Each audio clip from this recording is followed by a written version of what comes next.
महाराज चित्रगुप्त एवं रानियों में कर्मों पर चर्चा। महाराज चित्रगुप्त अपने महल के सभागार भवन की ओर जा रहे थे। पीछे पीछे सुदक्षिणा जी और इरावती जी भी दोनों बालकों को लेकर पहुंच जाती हैं। महाराज चित्रगुप्त अपने सिंहासन पर बैठे हैं और दोनों ओर रखे सिंहासन पर सुदक्षिणा जी और इरावती जी को बैठने के लिए कहते हैं।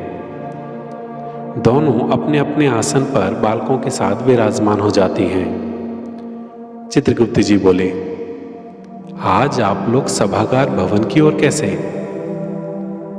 सुदक्षिणा जी बोली, हम दोनों के मन में आज आपसे आपके कार्यों के बारे में कुछ समझने की इच्छा हुई तो आपके पीछे पीछे यहां आ गए। चित्रगुप्त जी मुस्कुराते हुए बोले, तो बताइए क्या जानना चाहते हैं आप लोग? इरावती जी बोली, आप तो सभी प्राणियों के चित्त में स्थित हैं, लेकिन कर्मों की पहचान और उनके कर्मफलों के बारे में कैसे जाना जा सकता है? चित्रगुप्त जी बोले, कर्मों को समझने के लिए बहुत लंबे समय की जरूरत होती है। इन्हें समझना इतना आसान नहीं है। फिर भी धीरे धीरे अंतराल में इसके बारे में चर्चा करते रहेंगे। आज से हम इसकी शुरुआत करते हैं। दोनों ही रानियां कर्मों की व्याख्या सुनने को सज्ज थी। चित्रगुप्त जी बोले, किए जाने वाले कर्मों को 3 भागों में बांटा जा सकता है, संचित कर्म, प्रारब्ध कर्म और क्रियमाण कर्म। सुदक्षिणा जी बोली, संचित कर्म, प्रारब्ध कर्म और क्रियमाण कर्म ये क्या हैं? इन्हें कैसे पहचाना जाए? इरावती जी भी सुदक्षिणा जी के प्रश्न के उत्तर की प्रतीक्षा में थी। उन्हें ऐसे लगा जैसे कि उनके मुंह के प्रश्न उनकी बहन सुदक्षिणा जी ने पूछ लिया है। चित्रगुप्त जी बोले, सबसे पहले सुनो संचित कर्म के बारे में।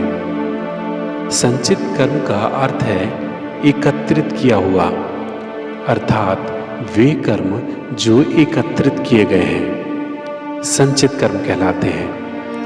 ऐसे कर्म इस जन्म के साथ साथ पिछले जन्म के भी हो सकते हैं या पिछले कई जन्मों के भी हो सकते हैं, यानी पिछले कई जन्मों के संग्रहित कर्म संचित कर्म कहलाते हैं।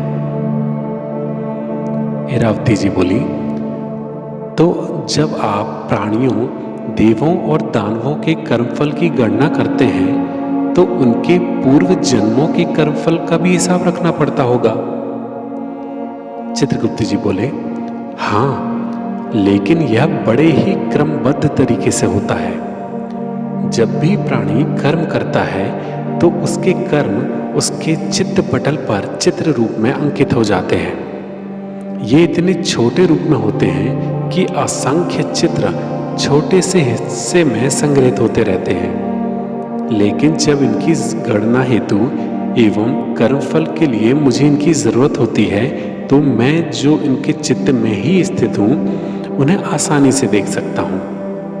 माँ आदि शक्ति की कृपा से भी मैं सभी में व्याप्त होने के कारण मेरे द्वारा यह कार्य सभी के चित्त में हर समय चलता रहता है, जिसका प्राणियों को आभास भी नहीं होता। सुदक्षिणा जी लगभग हंसते हुए बोली, और सभी इस अज्ञानता में रहते हैं कि उनके कर्मों को कोई नहीं देख रहा।